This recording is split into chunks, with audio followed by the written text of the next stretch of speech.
Hi all. आज हम देखेंगे first part of the second chapter making of the constitution. Remaining part हम देखेंगे अगले वीडियो में। तो शुरू करते हैं second chapter making of the constitution. हमें ये जानना ज़रूरी है कि हमारा कॉन्स्टिट्यूशन कैसे, किन परिस्थितियों में और किन प्रिंसिपल्स के आधार पर बना है। तो शुरू करते हैं first part, demand for a constituent assembly. ये मांग सबसे पहले 1934 में उठी थी from M.N. Roy. M.N. Roy propose the idea first in 1934। फिर 1935 में इंडियन नेशनल कांग्रेस ने ऑफिशियली इसकी मांग रखी कि भारत का अपना एक खुद का कॉन्स्टिट्यूशन हो और उसके लिए कॉन्स्टिट्यूएंट असेंबली बनाई जाए। फिर ऑन द सिमिलर लाइंस 1938 में जवाहरलाल नेहरू ने on behalf of INC he adult franchise based assembly की मांग रखी, यानी एक ऐसी कॉन्स्टिट्यूएंट असेंबली हो जिसमें constituent assembly would be elected on the basis of adult franchise.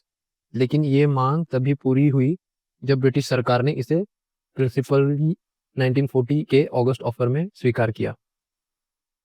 1940 फिर 1942 में ब्रिटिश कैबिनेट के सदस्य सर स्टैफोर्ड क्रिप्स ने जब भारत आए तो उन्होंने क्रिप्स मिशन इस्टेब्लिश हुई।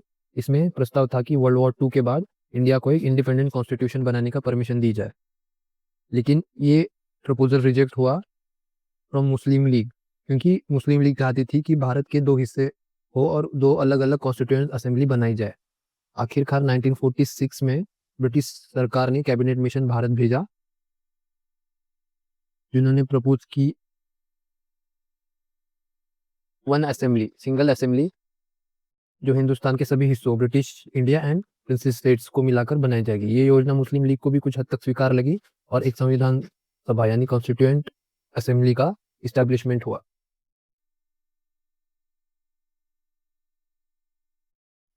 Next part is composition of the constituent assembly. Cabinet mission plan के अनुसार इंडिया की कॉन्स्टिट्यूएंट असेंबली का इस्टेब्लिशमेंट हुआ नवंबर 1946 में। नवंबर 1946 में इसमें कुल 389 मेंबर्स थे। इसमें से 296 थे ब्रिटिश इंडिया रीजन के लिए और 93 मेंबर्स थे प्रिंसली स्टेट्स से। ब्रिटिश इंडिया की 296 सीट्स में से 292 सीटें 11 गवर्नर्स प्रोविंसेस को थी, गवर्नर्स प्रोविंसेस, और 4 सीट्स चीफ कमिश्नर्स प्रोविंसेस। ये कौन सी थी? दिल्ली, अजमेर, पूर्व एंड बलूचिस्तान। ABCD इसे आप याद रख सकते हैं, इनको चीफ कमिश्नर्स प्रोविंसेस बोला जाता था। तो ये 296 का ब्रेकअप है, 294 + 4। ये सीटों के डिस्ट्रीब्यूशन के लिए proportional representation with respect to population होना चाहिए, ऐसा डिसीजन हुआ, यानी कि हर 10 लाख पॉपुलेशन के लिए एक सीट दी जाने लगी। इन सीटों के 3 कम्युनिटीज में डिवाइड किया गया इन सीट्स को, जो थे जनरल, यानी general Muslims and Sikhs. Muslim Sikhs को छोड़ के जो भी थे पॉपुलेशन, उनको जनरल कैटेगरी में रखा गया, Hindu and other. British India के रिप्रेजेंटेटिव इनडायरेक्टली इलेक्टेड थे और प्रोविंशियल असेंबलीज के मेंबर्स अपने अपने कम्युनिटी के रिप्रेजेंटेटिव चुनते थे, proportional representation with single transferable vote method से। प्रिंसली स्टेट्स के मेंबर्स नॉमिनेटेड थे, not elected, as I said, और पार्टली नॉमिनेट थी। प्रिंसली स्टेट नॉमिनेटेड थे और indirect election in provincial assemblies.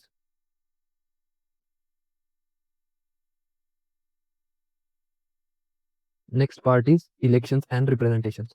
British India की 296 सीट्स के लिए जुलाई-अगस्त 1946 में इलेक्शंस हुए, जिसमें इंडियन नेशनल कांग्रेस को 208 सीट्स मिली, मुस्लिम लीग को 73 सीट्स मिली और अदर स्मॉलर ग्रुप्स और इंडिपेंडेंट्स को 15 सीट्स मिली।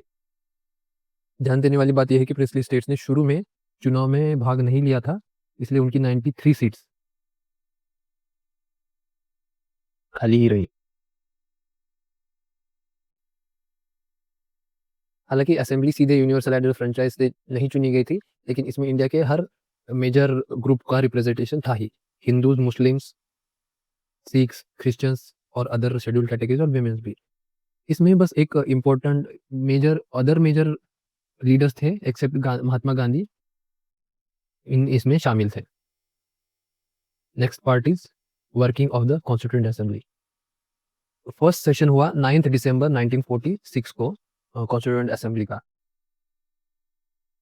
ये डेट इंपॉर्टेंट है, इसको आप याद रखना चाहेंगे। 9 दिसंबर 1946 को कॉन्स्टिट्यूएंट असेंबली का फर्स्ट सेशन हुआ, लेकिन मुस्लिम लीग ने पाकिस्तान की मांग को लेकर इस बैठक में भाग नहीं लिया, इसलिए सिर्फ 211 मेंबर्स इसमें मौजूद थे।